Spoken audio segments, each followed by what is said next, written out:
Hey, welcome back to another episode of STR Unlocked. I'm Nathan Whitworth, owner of Crossgate Realty Media based here in Greenville, South Carolina. This is my beautiful wife, April. Hi. And more importantly, we are short-term rental investors. We have been doing this podcast now for about 3 episodes. This will be our 4th. And we figured it'd be a lot of fun to actually give you guys kind of a presentation that we gave to our local meetup that we started here in the upstate of South Carolina. And what we're going to be talking about today is pricing strategy. Yeah, so super exciting stuff. Anybody who's been doing this for just a couple weeks or for years knows that things are constantly changing, right? The past couple of years have been crazy with COVID, with everybody kind of flocking to those short-term rentals. And then this year, things kind of changed a little bit as things opened up and people had other options to be able to vacation.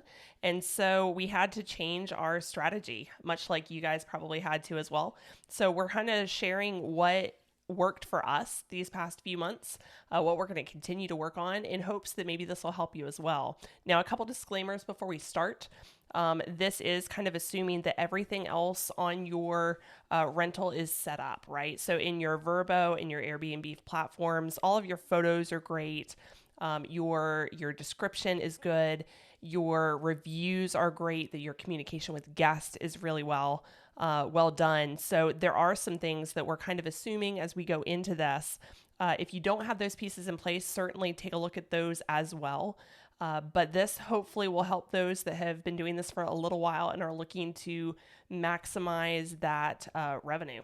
Mm-hmm. Yeah, and I really want to touch on that too, because this is probably the second disclaimer that we have about this, is that not every investor has the same goals, right? Not every short-term rental host has the same goals.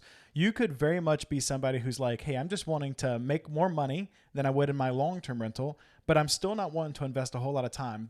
This pricing strategy does require a little bit more time, right? I mean, on average, how long would you say a week that you're typically spending on pricing, communicating with guests, all that kind of stuff? Yeah, maybe about 5 hours a week. Yeah. And I mean, that's also because everything's already set up. Certainly, there was a lot more time in the very beginning getting everything set up. So I think that there's this misconception out there that doing short-term rentals is very easy work and it's easy money.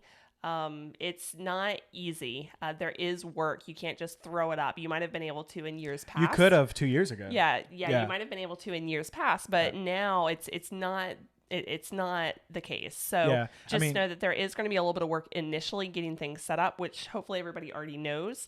But looking at the pricing strategy, using this strategy going forward, it only took about 5 hours a week. Yeah. So I think that's just important to keep in the back of your mind. Anytime we're kind of talking about what we've done and what we've had success with, we never assume that that's necessarily for you.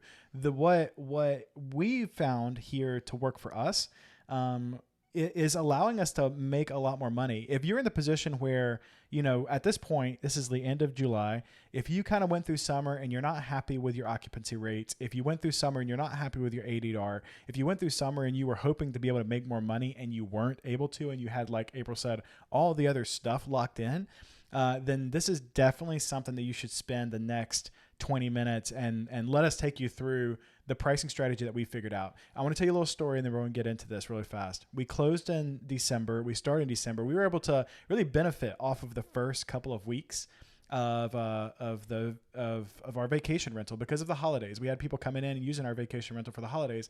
We were so stoked and we were so excited. Everything was like on track. But then we got to January and February, March, and the bookings basically stopped, as for everybody else, for a whole variety of reasons. But I tell you, like, we kept kind of doing what we had been told, which was hold steady, hold the line, right? Like, hold the line, and the bookings will come. The bookings will start up. Well, we get to May, they never did. Right. Like we went the first quarter and it was okay. Like, we were making enough to cover our expenses. And so we were thankful for all that, which is great, but that's definitely not why we invested in a short-term rental. That's not, we have many reasons, but we were hoping to make more money than that.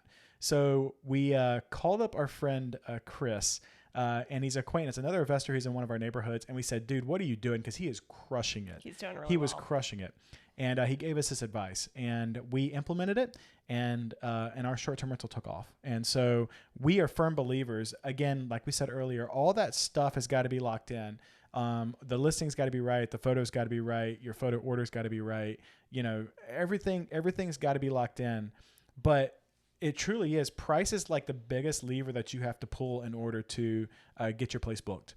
And in order to hopefully get it booked for an ADR that you're extremely happy with. So that's what we're going to dive into and talk about. Yep, absolutely. So something else to keep in mind as we're going through this presentation, price, like Nathan said, is the biggest lever that you can pull, but it's all about timing that price. You don't want to get a lower ADR than what you're really wanting. You don't want to be so cheap that you're pulling in these really bad gas. So it's really important to get the timing of that right.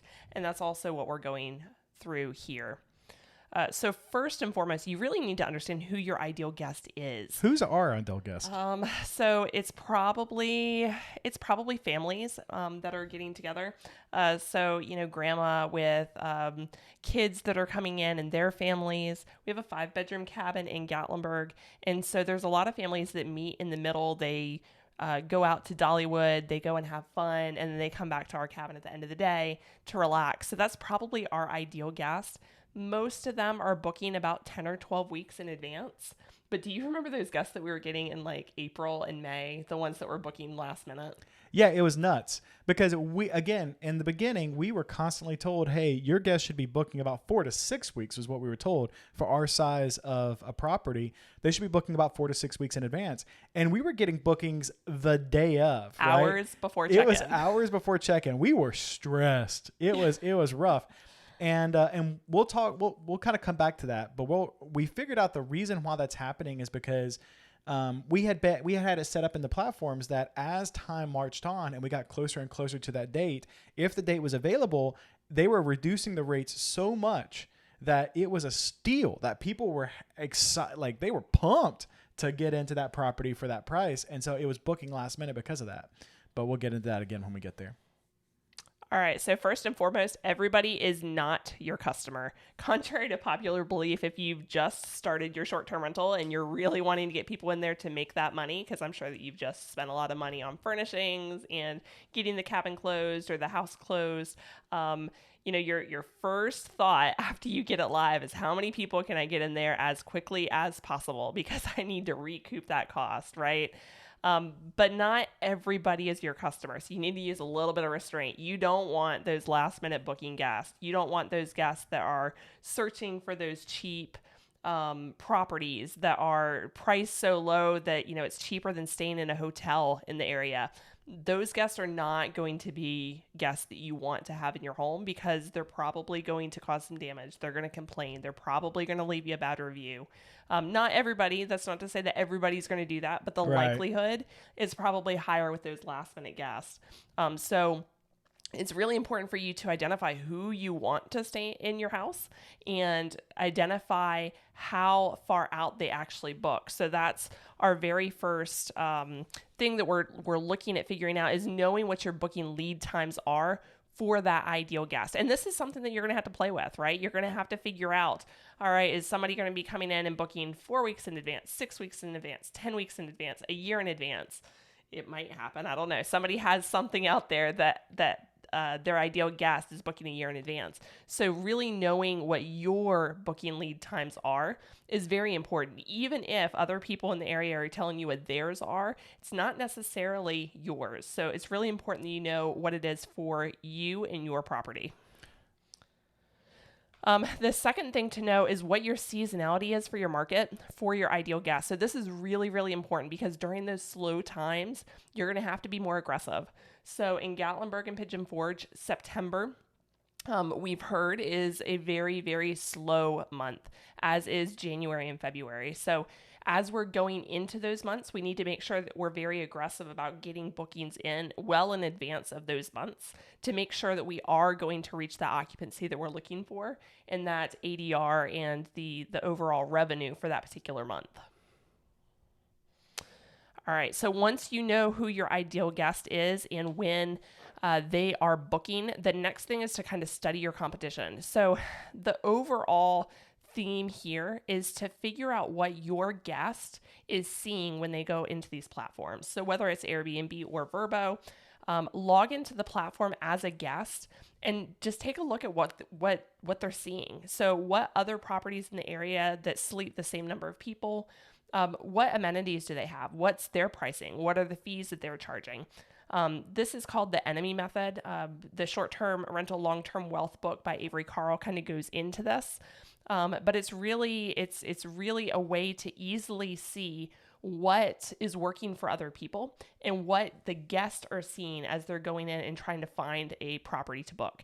So Nathan, if you were going in and looking for a place for our family, what are some of the things that kind of come to mind if you were to log into Airbnb and look at places? What are some things that you look for as a guest? Well, we've done this all the time. I mean, I would say first and foremost, is it functional for my family and I, right? So we have 3 small boys. So is it going to be the proper sleeping arrangements? Is it going to be a place that we're going to be comfortable? Things like, are we going to be able to put the baby down in its own room because he's still very, very young and he's probably going to be waking up several times in the night. We don't want him to wake up anybody else, those kind of things. But I mean, right after that, if we're on vacation, we're looking at amenities, right? I mean, like if we're on vacation, I'm checking to see, is it going to have the things that you want in your vacation? Is it going to have the things that I want in my vacation? And frankly, is it going to have the things that the kids wants to make our vacation easier and smoother? It is not a vacation if the kids aren't having fun, guys. Right. So, in some cases, that really is the location that you're going to. Like if you're going to Orlando, you're going to Disney and doing those things, right? That's why you're going to Orlando. If you're going to the national park, like where ours is, you're going to be spending time outdoors, going to Dollywood, seeing the beautiful Smoky Mountains. I mean, those are the things that you're going to that area to do. But that doesn't mean that, the amenities that's in the actual property isn't going to have a big impact on, whether or not people want to stay there. Right. So that's when we're looking, and we do this all the time. I mean, we're looking at places when we travel all the time. That's definitely how we're making our decision for our family. Right. So Nathan, after you've kind of narrowed down those properties and now you have it, down to 3 different properties that you're looking at, they all have very similar amenities, location. What's the deciding factor that's pushing you to book? Well, if all things are truly equal, then it's price. And why is that? Because I wouldn't pay more to get the exact same thing somewhere else. So it makes a lot of sense, right? For me as a host, I guess I'm a little ashamed to say that wasn't in the forefront of my thoughts when I was pricing our cabin, right? So sure. I mean, truly it wasn't. Right. And it makes total sense, right? Like once you know that and you're actually looking at it, like makes total sense, right? But I guess in my mind, I kind of thought that there's tons of guests, right? There's tons of guests out there. So as long as my property is priced similarly to my neighbors, of course it's going to get booked, right? And while that may be true, or it may have been true the past couple of years because of the demand, that's not always the case. You're not guaranteed to get that guest. Mm-hmm. So if there is something that's, a little bit different about the neighbor's cabin, maybe it's a place that the guest has stayed before, or maybe it's a little bit closer to the place that they're wanting to go and visit. There are all sorts of factors that will go into it that will cause somebody to book somebody else's cabin or property instead of yours. So being able to catch that guest, and we're going to go into this in just a minute, being able to catch that guest when they first are starting to look and make sure that you actually get that guest, the first wave that's looking for properties on those dates, is really important because you're not guaranteed to actually get anybody in there, especially now with the number of properties that are going up on Airbnb and Vrbo. Yeah, and I do want to say this isn't necessarily in the presentation here or in our talk, but I think that this also does go to the idea of you got to buy right? Like you have to think about this. It's really funny, for us, probably one of the things that we've discovered the most that we didn't intuitively do in the beginning of all this is think like a guest, right? I mean, we have to understand who the ideal guest that's coming into our property is, and we do have to think like they're thinking when they're going through the booking process. A big part of this is buying the right property and then making sure that that property is in the location that it needs to be, to make sure that it has the amenities that it needs to have. If you put in a little bit of effort and a little bit of research in the beginning before you purchase a property to ensure that, hey, I know that if I stick a hot tub in that property, as of right now, all the other properties in this area, now Gatlinburg, there's like everybody's got a hot tub, right? But just as a for instance, there's no other enemies in my area. There's no other competitors in my area that is offering a really luxurious, an amazing experience with a hot tub. But I mean, what woman does not want to go on vacation and get a glass of wine and slip into the hot tub, right? Every mom in the world wants to do that. So like, that's a great example of, a part of this is the pricing strategy that we're talking about here, but I also just want to slip in and just put a little addendum here that says a lot of this can also be solved by ensuring that your property actually has the right amenities to begin with. So like, let's take that into consideration as well as we move on. Yep. Good point. All right. So as you're logging in, you're actually looking like your guest is looking. Make sure that you're bookmarking your competition and check them regularly. So up on the screen, this is our cabin here on the left, and here's some of our competition on the right. And these are some that I have bookmarked. Some of them are in the same neighborhood as us. Some of them are close by. You can see here that our price is very similar. I think that these were for dates in September or October. So not too far away. We're all about the same price. But we have them bookmarked so we can go back and we can check them regularly to just, again, make sure that we're looking at what our guest is seeing and making sure that we're standing out with something, right? Price, pictures, amenity, something. All right, so once you actually have the ideal guest in mind, you have your competitors and you know what your competitors are offering, and you know that you're pretty on point with others in your area. The next thing is to figure out what your strategy is actually going to be. So we mentioned this a little bit earlier about supply and demand. So the past couple of years, because of COVID, everybody's been flocking to short-term rentals because they haven't been able to cruise. They haven't been able to fly overseas and have those international vacations. They've been hesitant about flying even in the US. And so they've been driving to various areas. And when they get there, they don't necessarily want to stay in a hotel. They want to stay in a place that's away from other people. I'll be honest with you. Even now, I hate staying in hotels. Yeah, I think it's ruined it for me. It has. Like I've gone to a few hotels and there has not been a single one. And I'm paying pretty decent money for these rooms. And every single one I walk into, it just feels icky now. Like it's really gross the way that they're designed. And after being able to stay in a really clean property when we travel as a family, even when I'm traveling for business, I always kind of hate staying in hotels. Yeah. And I think that a lot of other people kind of feel the same way, right? Mm-hmm. Like this was an experience that not a whole lot of people tried, or rather there were a lot of people that tried it before COVID, but it kind of opened the eyes of others during COVID when they tried it for the first time. And it is a different experience. You are able to stay with your family. You're able to relax a little bit more. You have your privacy and you're able to kind of do what you want to do without having to worry about bothering other people around you. Yeah. So, the supply has gone up because of that, because other investors in the markets, they've seen that the short-term rentals have been successful. And so they want to jump in and be a part of that, as would anybody. And so the supply has been going up. Now, what we've been hearing on Facebook groups and other areas is that, demand's going down. Occupancy is going down. There's not as many people traveling. That's not really the case. Right. So, places like AirDNA and other websites are actually reporting that demand is strong. And it's actually increasing, but the supply is outpacing the demand. So it's very important when your supply is greater than your demand, that you set yourself apart and make sure that you're able to capture the demand that is there, right? So not holding out until the last minute with high prices, hoping that somebody's going to book, because you're not guaranteed to get that booking. Now, if that's your strategy and it works well for you, fantastic. That's awesome. My nerves cannot take those last minute bookings. So we had to try something different. So that's why we're looking at our ideal guest and our booking time. And I also want, before you get into this next one, I just quickly want to mention, as in all real estate, any topic that is covered in real estate, the supply and demand issue is very dependent on market, right? Like where you are, that could be a very different story. So you always have to keep that in the back of your mind as well. Very good point. So for our market and what we're seeing in Gatlinburg, what we're seeing is that our booking lead time for a 5-bedroom cabin, again, this could be different for you guys if you don't have the same size property or if your property is larger or smaller, your booking lead time may be different. For ours, it's about 10 to 12 weeks out. So right now, this graph on the screen, and hopefully you're watching it. If you're listening and you're not watching, check us out on YouTube so you can see these slides. Our competition typically has the pricing set, and they typically don't start lowering their pricing until about 6 weeks out.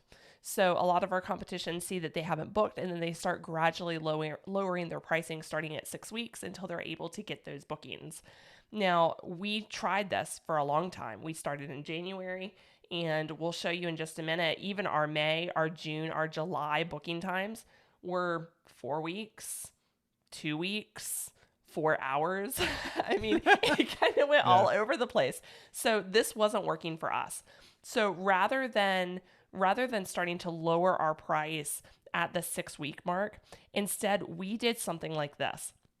So our competition and we were about the same price up until about 12 weeks. At the 12-week mark, we lowered our price enough to get noticed. So I'm not talking about dropping it $300 a night. I'm not talking doing like a $199 special. We're just lowering it enough so that we stand out compared to our competition. So like Nathan said just a few minutes ago, when we're booking cabins, we're looking at amenities. We're looking at whether or not the space is going to work for our family. But if we have it narrowed down to 3 different places, we're probably going to pick the one with the lowest rates if everything else is comparable. Everything else is comparable, yeah. Right. So this first wave of guests that's coming in at 10 to 12 weeks, we want to catch those. So we drop our price down below our competition. We're studying them in Airbnb and Vrbo to see what they're offering at those times. And then we drop it ever so slightly, just enough to catch those guests. And what happens is that we are booking our guests now at this 10 to 12 week mark.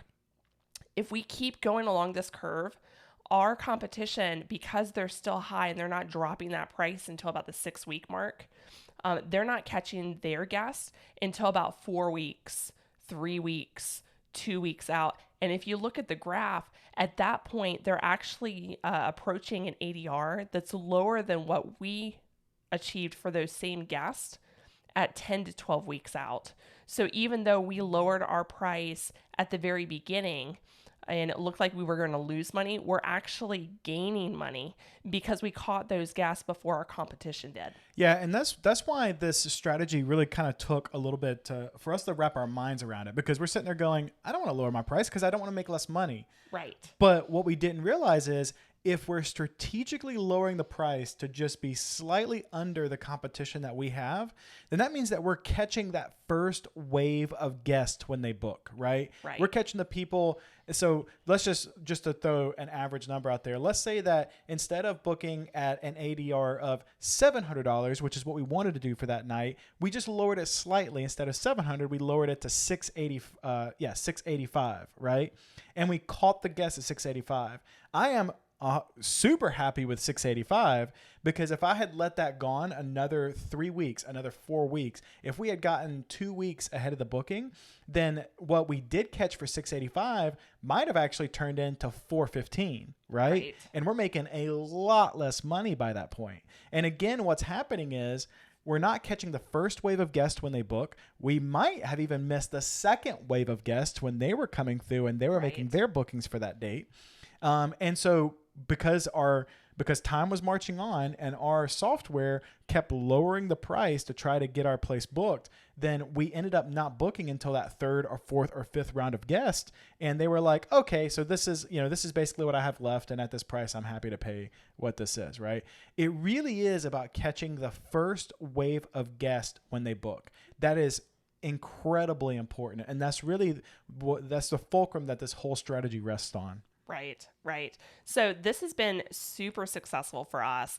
We've seen in Facebook groups for the past couple of months that everybody's talking about their occupancy being crazy low for August and September. I don't have any bookings. I don't have, anything. And thankfully for us, we've been able to catch those guests. So we actually started this in May. And at the time, our lead time was only at like 12 days, whereas we had booking lead times of 4.5 days in April, 5 days in January. These are the lead times, guys, like crazy last minute gas. But if we start looking at August, September, October, our lead times start spreading out because we started catching those guests at the first wave of guests that we're booking for August and September and October. So when everybody else was talking about their lead times, their occupancies being low for those months, we already had most of the month booked. Mm-hmm. So it's incredibly important to know what your lead time is and when you need to lower that price to set yourself apart from your competition. You don't always want to be, lower than your competition all the time. I mean, it'd be great if you could be on once a day and, be slightly lower than everybody else every single day, but it's just not feasible, especially if you have more than one property or if you have a full-time job that you're also doing. But if you catch those guests at the specific time that they're actually booking, that's when you can actually get them in and you can catch them before the rest of your competition. For sure. And I do want to just reinforce this idea. We are not suggesting just lower your prices, be the cheapest in town. Absolutely and book up. not. That's not what we're saying. What we're saying is pay attention. That's what we're saying. We're saying pay attention to the competition, pay attention to the other properties that are close to you that have the same amenities, that offer the same experience that your property is offering, and just price yourself ever so slightly below them, right? And again, this is assuming that all things are equal. That's very important. All things are equal, right? Just make sure that you're paying attention as time is marching on. Keep yourself just slightly below the competition that you have, and you will get booked. Like you'll get booked for ADRs that you are happy with, and you'll be making more money because of it. Absolutely. So one of the things that we looked at to make sure that this was actually working for us and it wasn't just a fluke, right? Because we went into this, we were like, all right, well, we're going to try this. We don't really have anything to lose. We don't have any bookings yet. At that point, we were willing to try anything. Right. Yeah. I mean, we were so tired of all these last minute bookings. So we decided to try it, but we wanted to have the data behind it to know that it was actually being successful. So we use a software called RankBreeze. RankBreeze is a way to look at your ranking in Airbnb, where your property actually comes up when guests are searching. But it also allows you to check specific days, specific rates for specific days compared to your competition. So as I was going through and I was looking at RankBreeze, this is a screen from RankBreeze. Our cabin's at the very top. The boxes in blue, that blue purple color, that actually shows you booked days. And so those days, the prices that you see there are the prices that it booked for. So RankBreeze is able to kind of scrape the last price that was on Airbnb before it got booked, and it's able to record that here in the RankBreeze software. So what I want you to pay attention to is all of these cabins down below us. They're all very similar to ours. They're all 5 bedrooms. They all have some really nice views. The amenities are very similar to ours. So the prices that we booked ours for, and again, this was like 78 days out. It was about 10 weeks out. Those prices that we booked ours for are much higher than a lot of the other prices that are down below us for the other cabins. Much higher. So just if you're listening to this and you don't see this, like for instance, on August 3rd, August 4th, August 5th, we booked at 485, 502, and then 608. As opposed to the very next cabin down there they booked for 314, 344, and 420. I mean, that's a significant difference in income between the two cabins. Yeah, and it doesn't show you when these dates actually got booked, but I was watching these for weeks leading up to when we pulled them, which was July 20th, I believe, is when I pulled these numbers, these screenshots, and that cabin did not book until about the very beginning of July. Just a few weeks before I actually pulled these numbers. So at that point, they had to lower their prices in order to get those bookings. And they lowered those prices below what we were able to get ours for 10 weeks lead time. So if we keep going through this, I'm not going to bore you guys by explaining all these numbers, but just a kind of a visual for you to see this. Later on in August, we've already booked most of August. I think we have one weekend available. right now, and there's a lot of properties that still don't have anything. And if you look at the prices are still very high. And I expect in the next couple of weeks that these numbers are going to start coming down. I do know that some people have booked at similar rates to ours. There was one cabin that's next to us that did book for a little bit more for one weekend. And I'm really happy that they were able to book more. It's not always guaranteed though, Yeah, right? that's awesome for them. Yeah, absolutely. Like if we could be guaranteed to get that higher rate Yeah. and still book, I would be all for it. But the fact of the matter is that we aren't guaranteed. So for us, it's really important to catch those guests to make sure that we're able to achieve that occupancy at the ADR that we're happy with. So the next slide that we're looking at here, this is actually pulled from Price Labs. And the only thing that I want to point out here is that it shows our listing occupancy rates compared to the market occupancy rates. And I think that this is important because it really shows the difference in the occupancy based off of the strategy that we're using. So down here underneath 2 weeks, we're listed at about 87% occupancy rate. This is 15 days out compared to the market that's at 74. For 4 weeks out, that's about 30 days. Our listing's at 87, while the market's at 64.